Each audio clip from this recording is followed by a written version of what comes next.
Sim, pode. Estamos ao vivo. Boa noite a todos. Agradeço aí quem vai chegar na live futuramente. Antes de você continuar esse vídeo, eu peço que você entre na descrição do vídeo, você vai encontrar o link do canal do Yubur Piquering. Então peço que você vá lá, se inscreva, assine o sininho, tá? E deixe o seu comentário em algum vídeo dele dizendo assim, ó, eu vim por causa do Adolfo Euclair, porque eu vi sua live lá. Então, é isso aí. Bom, o Wilbur Piquet não precisa de apresentações aqui no canal. Quem assiste o Wilbur Piquet pelo canal sabe que ele é o bichão, né? Sabe que ele é o bichão da crítica textual, né? Conhece de crítica textual, editou o Novo Testamento grego, né? Ele é um cara que traduziu o Novo Testamento grego. O nome do livro do senhor, que é o Novo Testamento traduzido, é as palavras que o senhor falou, alguma coisa assim, né? Qual que é o nome mesmo, Wilbur? O Novo Testamento é o soberano Criador já falou. O soberano. Aqui tá a segunda edição, porque aqui é o Novo Testamento completo. A primeira edição lancei só os 4 evangelhos. Uhum. Aqui, autoridade objetiva para a vida. Perfeito. E E aí, esse agora livro. a terceira edição já está em inglês também, a terceira edição. Perfeito. Nós temos aí um cara que editou o Novo Testamento grego, né, conhecido como Família 35, traduziu para o inglês e para o português, né, e é uma honra tê-lo aqui. Bom, hoje o papo vai ser um pouquinho mais descontraído, né? Seremos mais descontraídos. Eu vou perguntar para o Burpiquerg sobre a evolução doutrinária dele, o que ele crê, o que ele deixou de crer. Então, se você tiver hoje uma pergunta relacionada à questão doutrinária, sinta-se livre que ele vai responder. E tudo aqui é a opinião dele, crescimento dele. Você pode discordar, pode chorar, mas vamos curtir o vídeo. Wilbur, já falei demais. O senhor nasceu em família missionária. O senhor nasceu indo a caminho nasceu em São Paulo indo a caminho da Bolívia, se eu não me engano. Qual era a igreja que o senhor, que a sua mãe e seu pai faziam parte? Qual era o ministério inicialmente? Meu pai era pastor batista. Eles eram missionários de uma missão que em inglês era South America Indian Mission. Como depois estavam trabalhando com poucos índios, eles encurtaram o nome para South American Mission, seria a missão da América do Sul. Eles tinham trabalho na Bolívia, acho que também. Depois tiveram no Brasil também, mas não no começo. Então, na brincadeira, eu digo que eu nasci crente, porque nasci para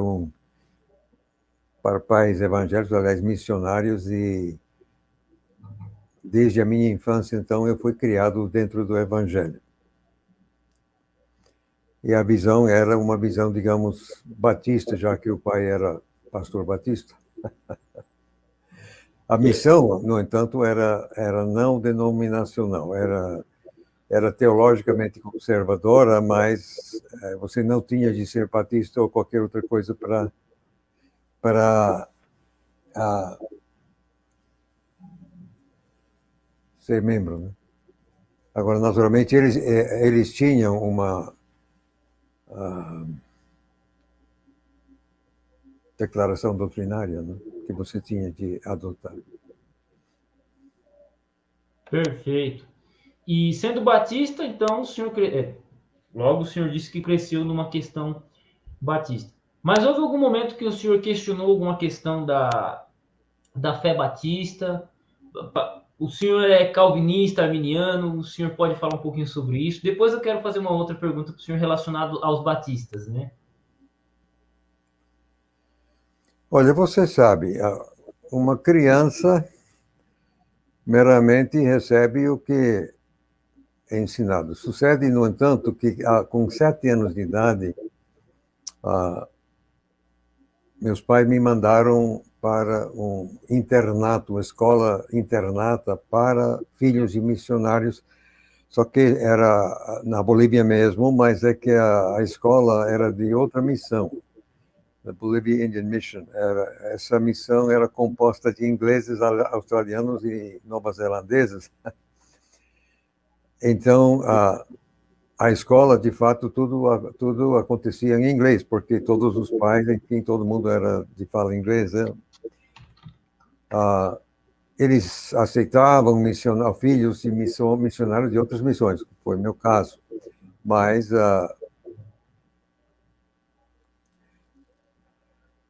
também eles eram de uma fé, digamos, conservadora, mas nem me lembro assim de questões doutrinárias assim daqueles primeiros anos. A questão era sobreviver. Eu era sempre pequeno pela minha idade, então era sempre alvo predileto dos meninos maiores. Então, desde 7 anos de idade, eu me vi obrigado a me defender contra o mundo, porque eu estava sem os pais, estava no internato, e eu era pequeno pela idade, então eu estava sempre apanhando, e com isso eu desenvolvi, assim, sendo muito egocentrista, porque era eu contra o mundo, eu tinha que me defender, e assim por diante. Agora, por outro lado, Deus estava me preparando para o que viria a ser a minha função durante os últimos 20 anos. Bom, depois vou chegar lá. Então, com 11 anos de idade, os pais deixaram a Bolívia. Naquele tempo, o missionário tinha 5 anos no campo e 1 ano de sabático, como se diria, no país de origem, o país onde tinha os mantenedores, que aí tinha que rever os mantenedores, prestar contas, enfim, etc., renovar os laços, etc. Sucede que, terminando o ano onde eles deveriam voltar à Bolívia, estávamos em St. Paul, Minnesota, naquele tempo, Estados Unidos, houve um surto de Poliomielite. Aquela paralisia infantil, e eu peguei a coisa de forma leve, mas peguei, e com isso os pais pediram licença à missão de ficar mais 1 ano para ver até onde iria dar aquilo. E a missão concedeu, então, na verdade, fiquei com os pais 2 anos lá. Mas modéstia rigorosamente à parte, eu era inteligente, então estava adiantado quanto ao ano. Então, quando eles voltaram à Bolívia, eu tinha 13 anos de idade e me colocaram no segundo grau, high school, um internato, assim, uma escola internata na Flórida. Aí o presidente e o dono daquela escola, de fato, era um presbiteriano. Aí fiquei sem nunca ver os pais durante os 4 anos do segundo grau, quer dizer, o segundo grau lá é 9, 10, 11 e 12. Primeiro grau, primeiros 8. Depois do segundo grau, que é 12 anos, então, se você... Aí tem a universidade, o bacharel, enfim. Bom, o presidente era presbiteriano, mas ele, como aquela escola era predileta de chefões do evangelicalismo, assim, o filho do Billy Graham foi lá, e o filho de outros chefões, assim, grandes nomes do evangelicalismo americano foram lá para aquela escola. Então, não havia também um pacote rigoroso que era imposto, mas era tudo muito sério, muito conservador. Como vinham esses bichões assim visitar, então nós tínhamos capela todos os dias, então a gente ouvia um sortimento, uma variedade de preletores, assim, até de nome e tal. Mas era tudo evangélico conservador, mas não se entrava muito, que eu me lembre, pelo menos, assim, nos pormenores assim discutidos, digamos, os pontos nevrálgicos, assim. Agora, o que preciso esclarecer aqui é outra coisa. Eu disse que nasci crente, assim, na brincadeira, fui criado no Evangelho, e a partir dos 11 anos de idade, meus pais me obrigaram a ler um capítulo da Bíblia por dia. A contragosto,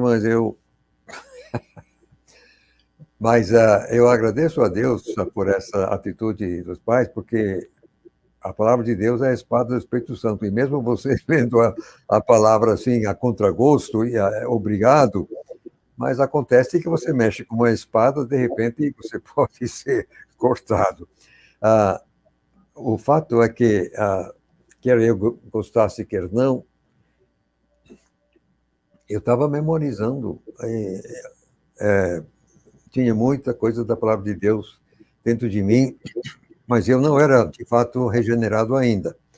Era a religião de meus pais, a religião da escola, enfim, etc. Mas era religião dos pais, mas eu não tinha um relacionamento pessoal com o soberano Jesus. Sucede que cada virada de ano, e lá a escola internata, muitos filhos missionários, quer dizer, o presidente criou a escola para atender a filhos de missionários. Então, os filhos dos bichões, outros, Billy Graham, etc. e tal, foram, mas a coisa foi criada para nós. E como os pais estavam ao redor do mundo, então a gente ficou lá 12 anos, quer dizer, 12 meses por ano. Não tinha férias para nós, era 12 meses, era o ano inteiro. E nós trabalhávamos, quer dizer, era uma área muito grande, mas nós é que mantínhamos, cortávamos o gramado, enfim, isso tudo. Era por nossa conta, os alunos. Então, cada virada de ano, eles faziam uma vigília para receber o ano novo. E a coisa começava, sabe, sei lá, 8 horas da noite e tal, mas então a gente cantava, mas havia um tempo de testemunhos. O pessoal dando testemunho de sua experiência com Deus, coisa e tal, não somente o corpo docente e os professores, mas também os alunos. Eu estava, quer dizer, era obrigatório. Você estava lá, tinha que participar. Então, eu estava lá, era obrigado a ouvir, e eu ouvindo, então, esse pessoal falando dessa experiência pessoal com o Criador e tal, e Deus falava. Tal. E eu aqui, ouvindo tudo aquilo, eu disse, eu não tenho isso. Eu não conheço isso. Então, era quando eu tinha 16 anos de idade. Então, naquela noite, aquela virada de ano, eu passei a ter um relacionamento pessoal com o Senhor Jesus. Eu entendo que eu me converti, digamos, naquela noite. Até aí era a religião dos pais meramente, mas a partir daquele momento, eu mesmo passei a ter um relacionamento com Deus. Tá, só queria deixar isso como pano de fundo. Quando me formei, os pais, na Bolívia, nunca tinha visto meus pais durante esses 4 anos.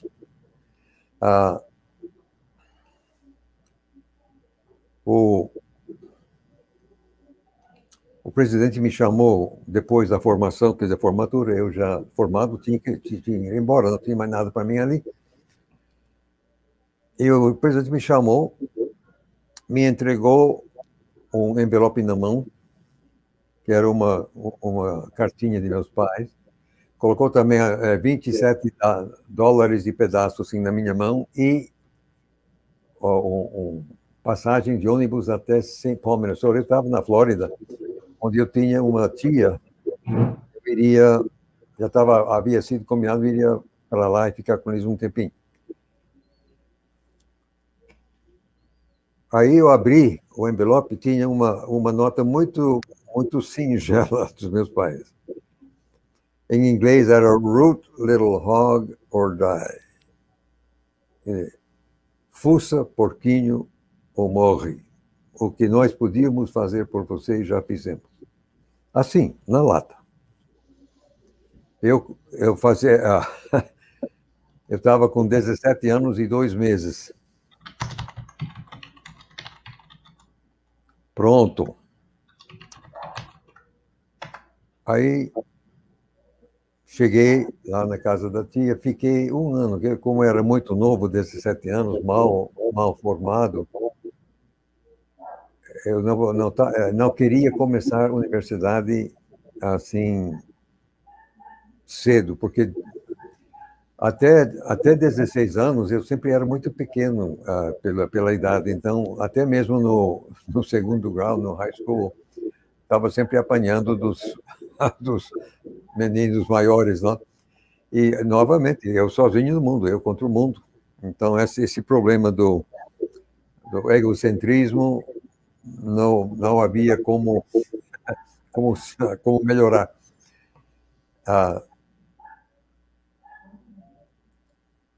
tia e o marido, meu tio, eles eram também batistas, eram batistas alemães.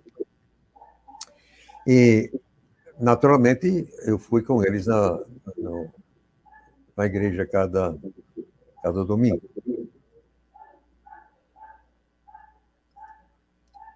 Não me lembro, acho que, não sei se foi naquele ano. De qualquer forma, eu me batizei por imersão naquela igreja batista alemã. Quer dizer, era alemã, mas o pessoal já falava inglês e o culto tudo era inglês. Não era mais alemão, mas pessoal de origem alemã.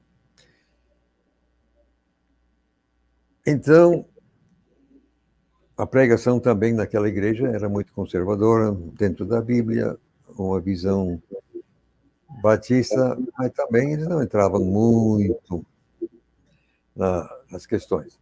Agora, desde cedo, sempre onde eu andava, se falava que uma vez salvo, salvo para sempre. Era como é que se chama? O jargão. A segurança eterna do crente. Era uma questão que não se discutia. Você não podia questionar, você não poderia questionar. Se você não aceitava aquilo, você não era gente. Era uma coisa que não se questionava. Eu acho que já falei mesmo a você, não sei se... Acho que sim. Qualquer vez que você encontra alguém que não consegue discutir qualquer assunto assim com calma, explode, vai saber que é uma fortaleza de Satanás. E tem muito dessas doutrinas que não são de fato bíblicas nas igrejas, e o pessoal meramente explode. Eles não sabem assim defender, porque de fato não é as doutrinas não são totalmente bíblicas, como essa, por exemplo, da segurança eterna. Mas eu ainda não estava, como é que eu vou dizer, ligado para questões teológicas. Não. Eu estava querendo entender o que Deus queria comigo. Eu vagamente imaginava que eu seria missionário, sei lá por quê, mas só que toda a minha vida tinha sido missionário, quer dizer, eu sempre andando em meios missionários, tudo era missões, até mesmo aquela escola na Flórida, mas era feita para filhos de missionários, era coisa tudo muito missionária. Trabalhei então no mercado normal, comercial lá em São Paulo durante um ano. Depois, já com 18 anos de idade, eu entrei no Bryan College, William Jennings Bryan College, em Dayton, Tennessee. que era também uma universidade evangélica. Lá nos Estados Unidos tem muito disso. Qualquer cidade de tamanho maior tem uma escola evangélica, quer dizer, uma escola superior, né? De bacharel, como queira. E aquela escola não era grande, era... Quando fui lá, 300 alunos, talvez, um pouco mais. Mas era muito em conta. Mas também era uma escola evangélica, rigorosamente evangélica.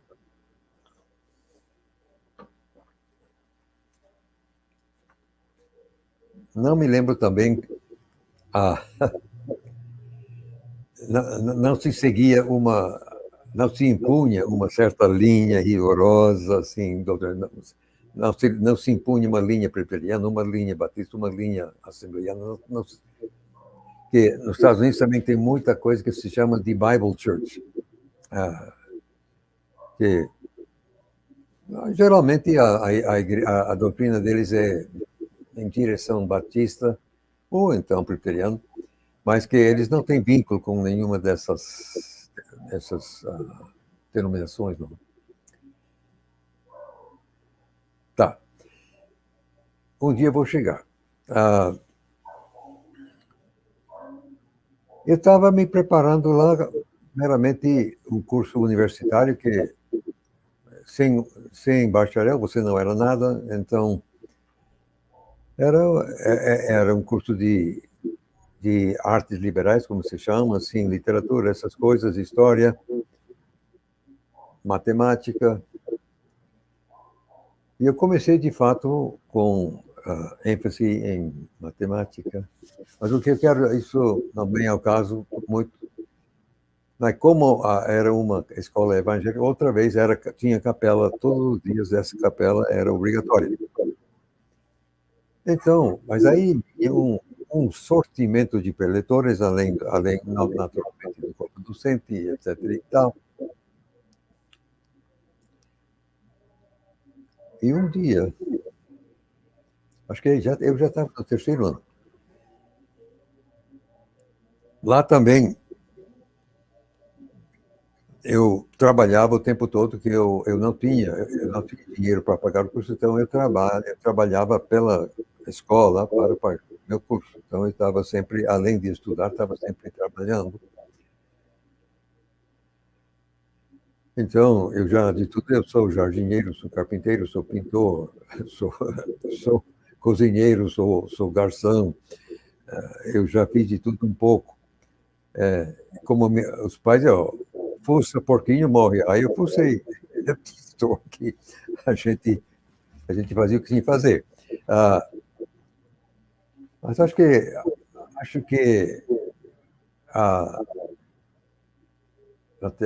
eu já estava no terceiro ano. Sim.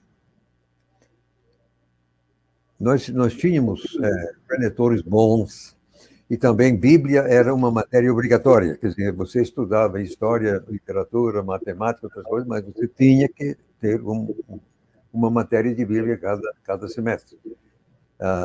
Isso era obrigatório também. E o ensino era seguro, quer dizer, respeitando o texto e tal. Não me lembro exatamente como foi, mas acho que já no meu terceiro ano eu já estava com o quê? 20, 21 anos de idade. A coisa me foi colocada que eu tinha de realmente entregar minha vida sem reservas ao Senhor Jesus, ser um escravo dele. Eu anotei, no momento não fui ver, mas um exato dia quando eu tomei essa decisão, é como que você pega o título que representou a vida, você passa esse título da vida para Jesus e assina aqui, tá? Pode mandar. Então, a partir daquele dia, eu sou de fato um escravo de Jesus Cristo, ele que manda na minha vida, mais ou menos. Naturalmente, essa decisão não apaga o seu próprio brio, a sua própria vontade. Acho que foi após essa decisão minha, mas não muito após, veio falar na capela uma missionária da Associação Wycliffe para a Tradução da Bíblia, que trabalhava nas Ilhas Filipinas, traduzindo o Novo Testamento para um povo indígena lá, um povo que tinha sido ágrafas, quer dizer, a língua nunca havia sido escrita, mas ela deu e tal e tal. E ela falou da ciência linguística, assim, a ciência descritiva, fonética, fonologia, morfologia, essas coisas, como com essas ferramentas você pode aprender qualquer língua no mundo. Isso é verdade. Se eu cair de paraquedas em qualquer lugar do mundo e eles não me matarem, enfim, etc., eu caio num povo, não tenho a menor ideia quem são, que língua eles falam, mas eu sou linguista, a nível de PhD. Dentro de uma semana, 7 dias, eu te digo qual seria o alfabeto dessa língua. Quer dizer, as ferramentas da ciência são tremendas. Torna possível você realmente fazer trabalho impressionante. Para te dizer a gramática, eu levaria um mês. Isso é mais complicado. Agora, a semântica, isso é a alma da vida, a alma da língua, isso você leva anos para dominar aquilo. Pois bem, então, essas ferramentas, no entanto, Deus usou aquilo para me chamar. Você vai ser tradutor da Bíblia. Mormente o Novo Testamento para povos ágrafos, povos inalcançados.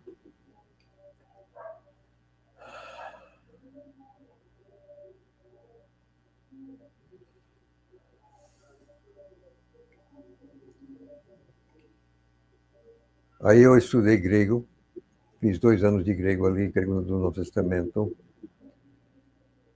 Mas eu, pessoalmente, não estou aqui para criticar mais ninguém, mas pessoalmente, eu não achava que eu tinha condições de aceitar a incumbência de traduzir o Novo Testamento para um outro povo e apresentar essa minha tradução a esse outro povo como sendo palavra de Deus, sem eu poder trabalhar a partir da língua original. Isso é problema meu. Quer dizer, pessoalmente, eu não achava, eu não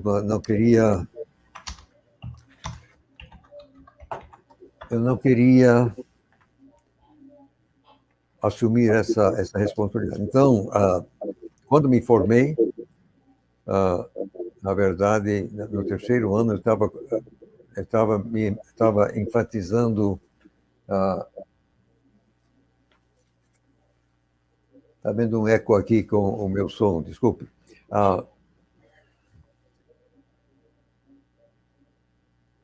No 3º ano, veio uma professora da Polônia, eu acho, para me ensinar cálculo e ela me matou. Não consegui, aí eu saí, aí acabei me formando em literatura inglesa. Mas naquele tempo, o seminário teológico que tinha o melhor curso de grego neotestamentário era o Dallas Theological Seminary, o Seminário Teológico de Dallas, em Dallas, Texas. Aí, então, me candidatei, pedi para, então, fui aceito, fui lá, então, imediatamente, terminei a universidade e fui direto para o mestrado em teologia, que eram 4 anos, lá no Dallas Seminary, para exatamente aprender o grego. Eu queria ter feito exegese do maior número de livros possíveis, exegese do texto grego, para ter, de fato, um fundamento bastante firme para, então, depois traduzir. Sucede que aquela escola, essa sim, agora chega, você está querendo saber de doutrina, agora aquela escola, aquele seminário teológico era fortemente calvinista, enfatizava a soberania de Deus em detrimento da responsabilidade humana. E tinha outras coisas como a graça soberana e amor incondicional e assim noite adentro. Coisas que você pode, ou podia, não sei agora, que isso já faz 60 anos. O mundo mudou um pouquinho nos últimos 60 anos e as escolas também mudaram. Mas naquele tempo, que eu fui para lá em 56. Quer dizer, eu comecei meu mestrado em teologia no ano de 56.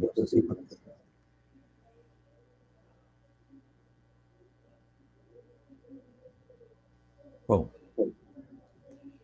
lá, como eu já disse, a doutrina era fortemente calvinista, soberania de Deus, etc. Agora, eu me lembro até hoje, não sei se foi o primeiro ano, talvez tenha sido o primeiro ano mesmo, que lá teologia era matéria obrigatória, óbvio. Naquela escola também grego era obrigatório e hebraico era obrigatório, não era opcional. Você era obrigado a estudar a Bíblia, teologia, grego e hebraico. Depois você poderia escolher algumas coisas. Então, cada semestre ia essas matérias, além de qualquer outra coisa que você quisesse estudar. História da igreja, enfim. Mas acho que foi na aula de teologia o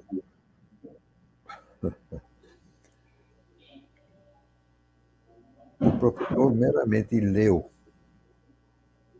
mais ou menos 100 textos que falam da soberania de Deus, que Deus é soberano. Agora, a verdade cruel é que eu sim, não, Deus é soberano, claro que Deus é soberano, mas eu nunca tinha realmente parado para enfrentar. E naquela aula, o Espírito Santo me falou assim, me fez entender que Deus era de fato soberano e fim de papo.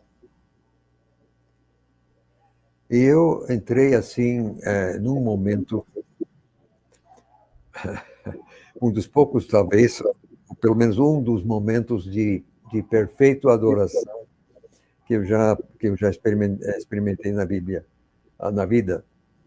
Eu simplesmente passei a adorar a Deus no Espírito, reconhecendo a sua soberania, inclusive na minha vida, sem por onde, sem como contornar, enfim. Mais tarde, eu sabia que poderia também ler pelo menos 100 textos que versam sobre a responsabilidade do homem, mas isso é outro assunto. Então, a minha formação teológica era, de fato, calvinista, fortemente a soberania de Deus, mas também dispensacionalista. Ensinava-se 7 dispensações, começando com Éden e tal, até o milênio, o reino messiânico milenar de Jesus, que de fato será literal. Bom, você está estudando lá, e isso não é escondido. Você sabe, antes de pedir para estudar, você sabe que tipo, isso aí não, isso está claramente declarado, o que eles creem, o que eles ensinam. Então, você não vai lá enganado. Você vai lá para isso. Na verdade, eu não fui lá pela teologia, como já expliquei, eu fui lá pelo grego.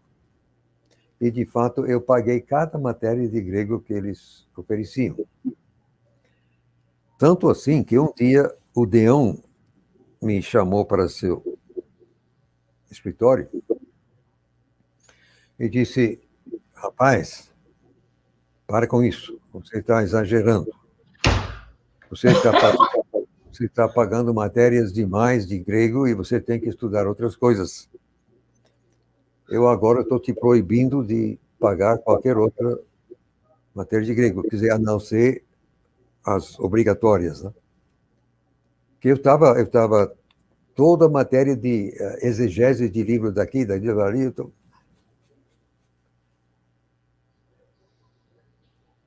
Aí, mas doutor, eu vou ser um tradutor do Novo Testamento, e então eu quero ter feito exegese. Tá.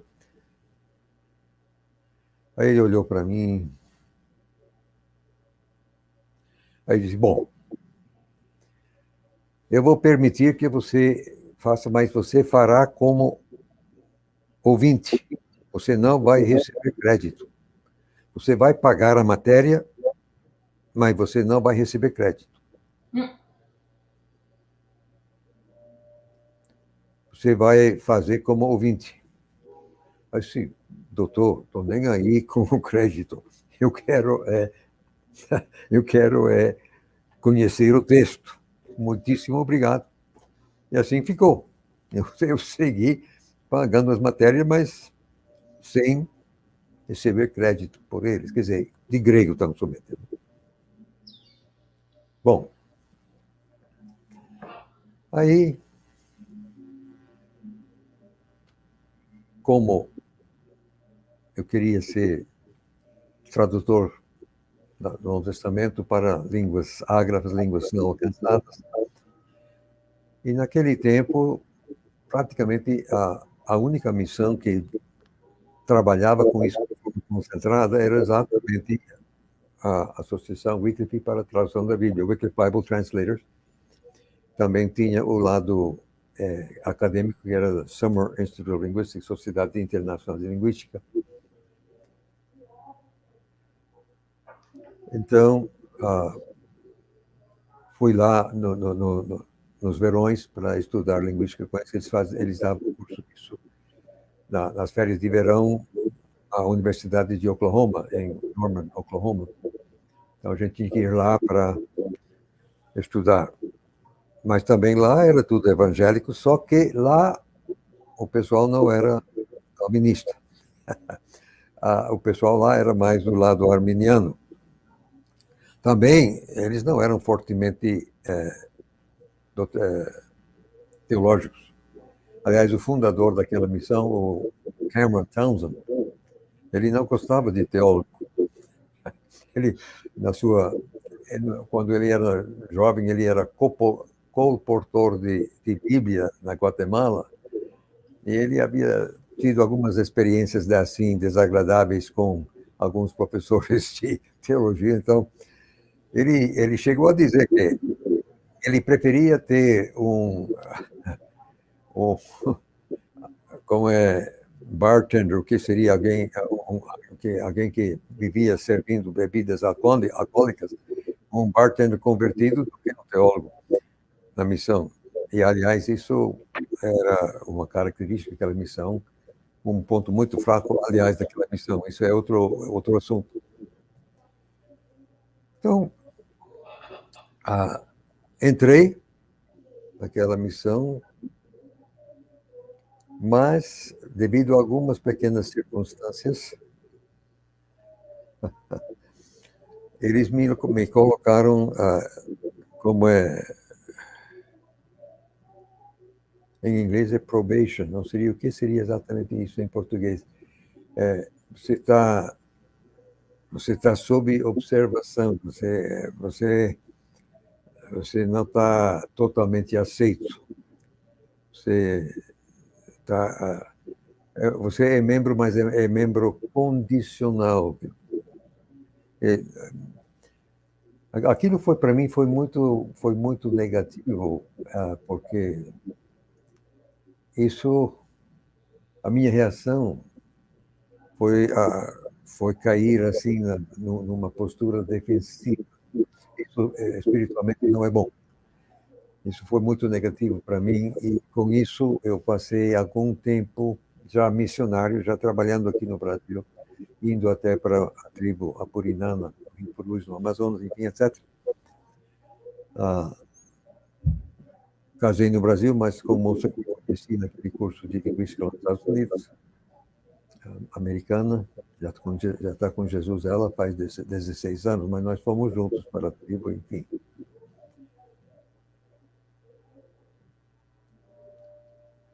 Mas é que eu segui estudando mesmo a palavra de Deus, procurando realmente levar o texto a sério nos seus próprios termos, e com isso eu passei a ver que tudo que havia me ensinado no seminário teológico era, como que eu vou dizer, era parcialmente a verdade. Quer dizer, eles tinham ensinado uma metade da Bíblia sem ensinar a outra metade. Então, de capa a capa, por exemplo, as soberanias da Bíblia, capa a capa, a soberania de Deus é claramente declarada, mas, ao mesmo tempo, de capa a capa, a responsabilidade do homem é claramente declarada. Então, essas duas coisas estão em pé de igualdade na Bíblia quanto ao tempo. Quer dizer, essas duas verdades são igualmente ensinadas na Bíblia, no texto, só que a nossa lógica não consegue conciliar essas duas coisas. Se Deus é de fato soberano, como é que eu posso ser de fato responsável e vice-versa?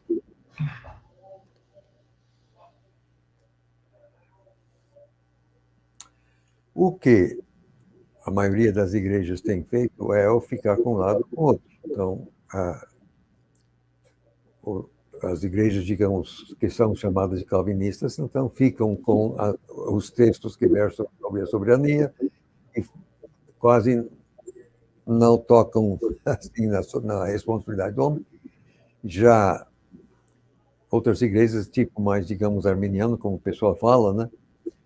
Não que os dois homens tinham tanto a ver com isso, coitados, o Calvinho e o Armênio, mas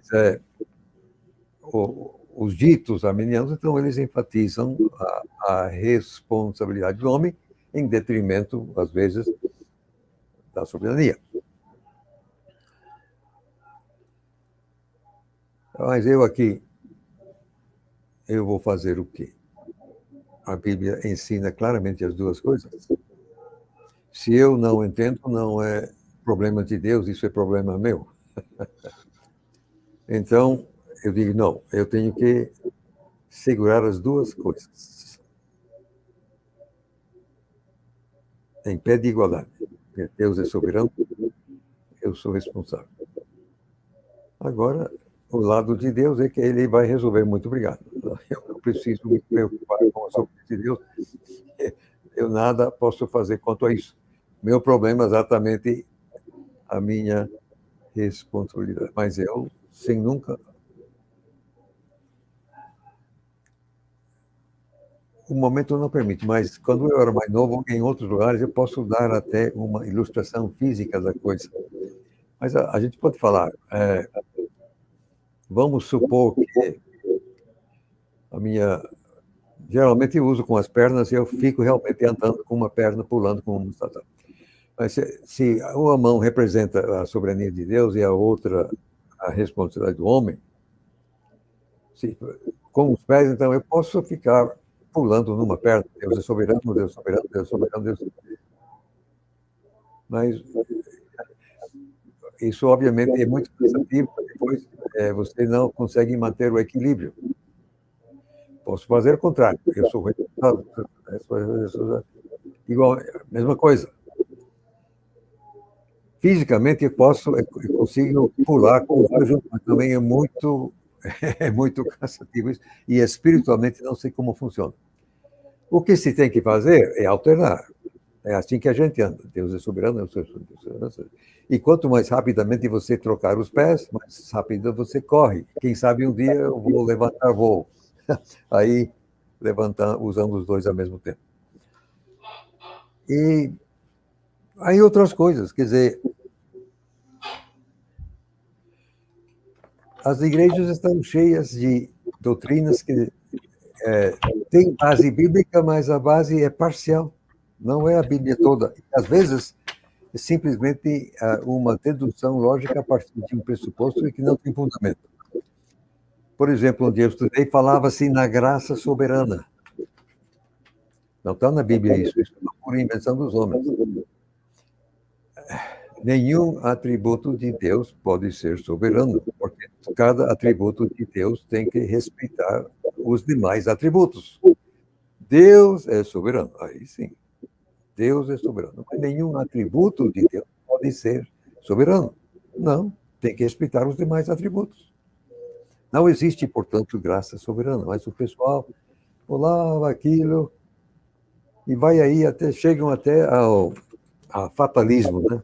Eu já vi aluno, não, o aluno ele foi procurar uma prostituta, aí ele volta. Você não pode me criticar, não. Isso foi de Deus, quer dizer, tudo é controlado, tudo é fatal. Então, ele meramente não aceitava nenhuma responsabilidade por aquilo que ele fazia. Não, Deus é soberano. Isso, obviamente, é um abuso da doutrina. Outra coisa que é muito comum, você ouve falar no amor incondicional de Deus, também não está certo. O amor de Deus, no sentido que Deus amou o mundo de tal maneira que ele deu seu filho. Então, o amor de Deus que mandou o filho morrer por nós, esse amor é sem condição, claro. Nós aqui não temos como pagar, como merecer, nada, nada, nada, nada. Deus tem que oferecer a nós a salvação gratuitamente. Mas no momento que você recebeu, aí vem compromisso. Assim, quer dizer, aí Deus começa a exigir. É tipo quando um moço e uma moça casam. Quer dizer, antes de casar, eles podem se mandar. Mas depois que casou, agora tem compromisso, rapaz.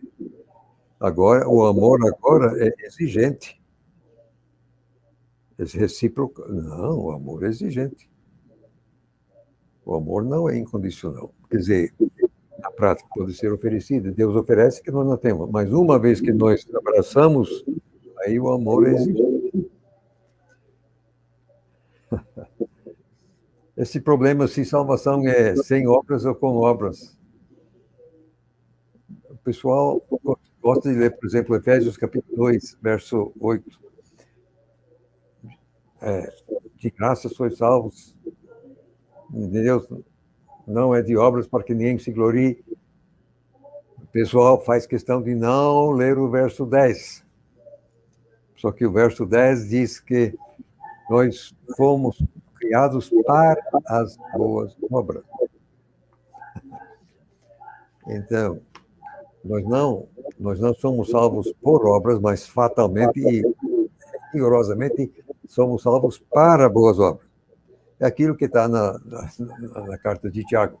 Uma fé morta, uma fé sem trabalho, é porque você vive e você mexe. Se você não está mexendo, porque você morreu. Enfim. Agora, uma questão muito séria é a questão do substitucionismo. A grande maioria das igrejas ditas cristãs, a católica, a luterana, a anglicana, enfim, assim, etc., e todas as liberalmente, teologicamente liberais, geralmente são substitucionistas, isto é, eles dizem que a igreja tomou totalmente o lugar de Israel nos planos de Deus e que absolutamente não tem mais, Deus não tem mais nada a ver com Israel, é unicamente agora a igreja. Só que, para manter isso, você tem que ignorar mais ou menos 20% do texto bíblico que versa sobre o fim e o lugar que Israel, como tal, vai ter nesse. Agora, você desprezar 20% do texto que o Espírito Santo inspirou, eu acho que o Espírito Santo não vai ficar muito lá satisfeito com você. Quer dizer, isso aí não é um procedimento de ser recomendado. E as consequências teológicas disso aí não são poucas. Depois, você já sabe, tem o tal do cessacionismo. Quer dizer que o Espírito Santo parou de trabalhar quando João morreu e a última pasada de terra bateu na cova dele. Depois da era apostólica, então, o Espírito Santo não está mais fazendo certas coisas, mormente as coisas miraculosas. Porque isso é uma leitura equivocada do texto, eu posso provar. Mas tem levado a consequências práticas assim lamentáveis na vida dos cristãos. Depois tem uma coisa como o Evangelho da Prosperidade, quer dizer, nem preciso insistir, tipo de idolatria, enfim.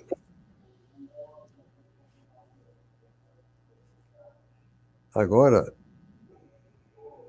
eu procuro levar o texto bíblico rigorosamente a sério, atenção, nos seus próprios termos, não trazendo um pacote qualquer de qualquer igreja para impor esse pacote ao texto. O texto deve ser levado a sério nos seus próprios termos. E com isso eu estou sempre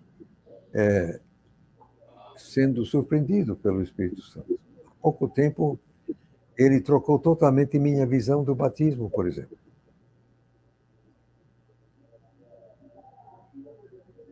Eu estava lendo, não sei quantas vezes eu já li no começo do Evangelho, o João Batizador batizando Jesus.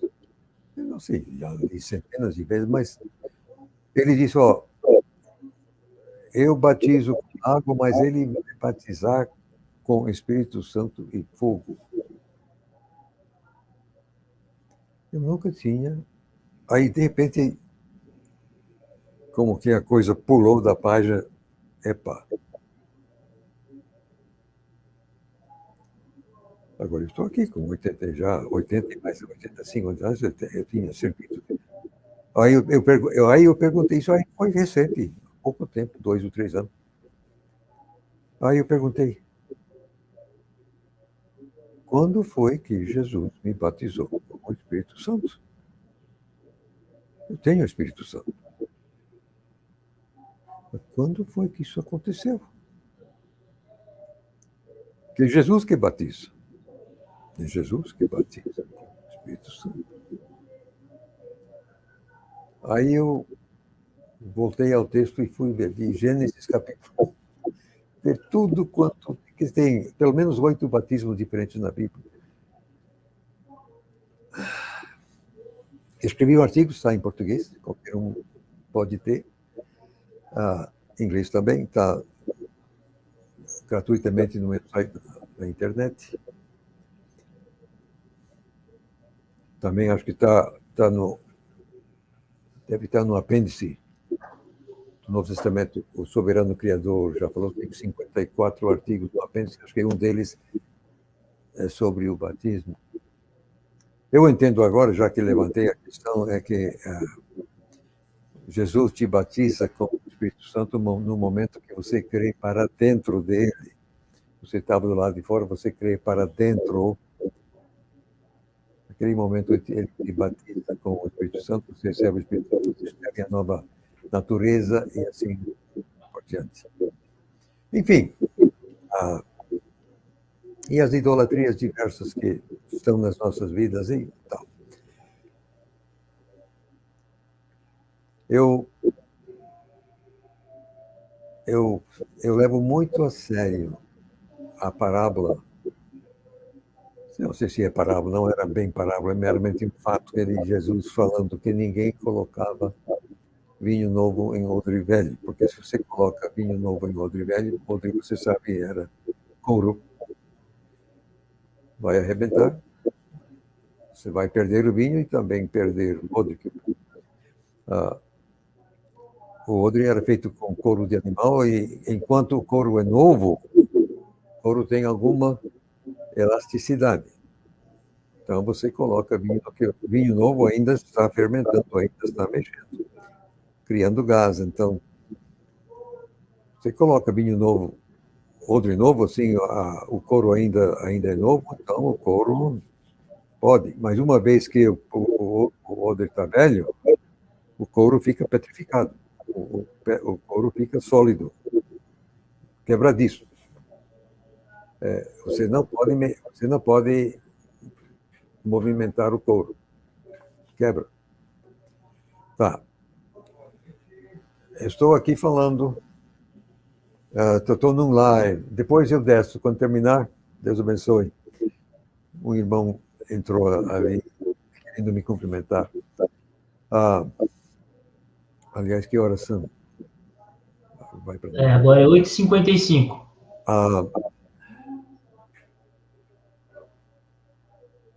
Aí eu pergunto. Primeiro perguntei, e como é que uma igreja pode evitar se tornar um odre velho? Porque, no meu entender, uma vez que uma igreja se torna um odre velho, a igreja está como que petrificada. A gente já sabe o que acontece. Você introduz assim vinho novo nessa igreja, sempre faz esse estrago. Aí eu pergunto comigo, mas como é que uma igreja pode fazer para evitar se tornar um odre velho?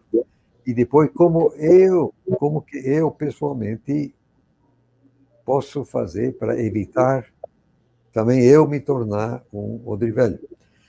Assim, só pensamento ossificado. O que eu digo é o seguinte: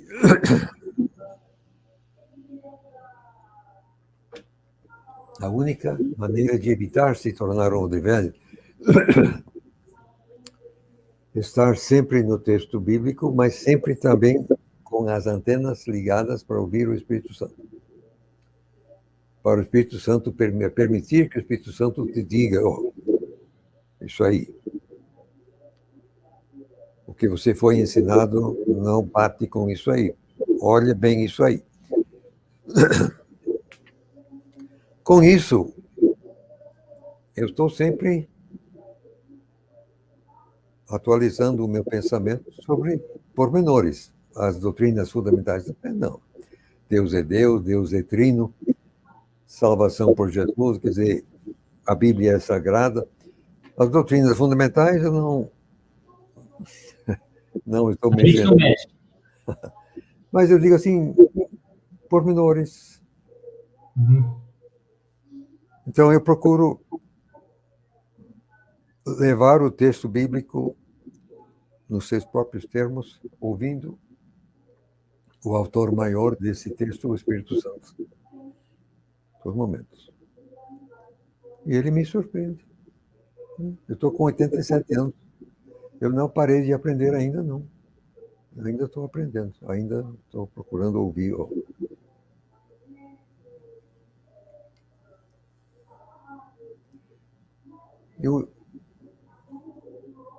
Uma vez que eu fico convencido que eu não estava certo, eu digo abertamente que eu não estava certo.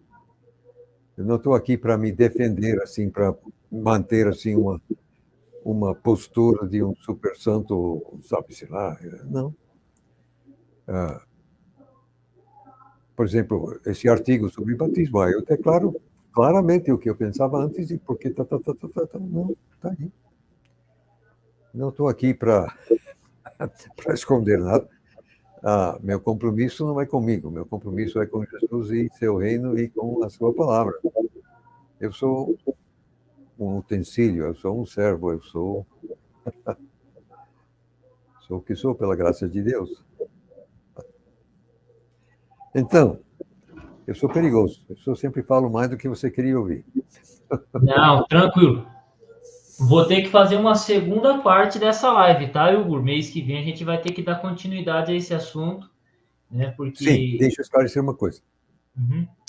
Eu posso provar dentro do texto bíblico tudo que eu falei aqui. Segurança eterna, graça soberana, amor incontestável, tudo isso eu posso oferecer os textos exatamente para você avaliar por conta própria. Ninguém tem que aceitar a minha palavra. Então, não. Mas hoje você pediu meramente que eu falasse assim como é que foi a minha evolução, tá. Então, foi isso. Agora, já que eu levantei essas batatas quentes, então estou tranquilamente disposto a voltar e dar a base bíblica, tintim por tintim, sem problema. Perfeito. Então, o senhor já trouxe alguns temas da baila. Semana que vem a gente trabalha alguns. E eu vou ver se eu mando pelo menos umas 2 ou 3 perguntas para o senhor tá respondendo também, né, questões aí. O senhor já entrou no calvinismo e arminianismo, né, e por aí vai. Wilbur, já bateu 1 hora de live. Eu sei que o senhor não gosta muito de ficar muito tempo em live, né, assim, online. Não é o problema, só que exatamente hoje, em outra área desta casa, está havendo um grupo caseiro, da qual eu normalmente faço parte. Então, eu me ausentei do grupo caseiro para atender a você neste horário. E um dos irmãos entrou aqui para me completar. Mas então, podendo nós terminar, aí eu vou descer e participar do grupo. Não, já vou finalizar e mês que vem a gente continua a conversa. O senhor Isso aí. Nós estamos marcados para de hoje, o próximo mês, a primeira sexta-feira, tudo e tal. Aí nós combinamos de antemão o que vai ser o assunto, não? Perfeito. Será a continuação desse assunto. Wilbur, obrigado. Deus abençoe você. E você está finalizando.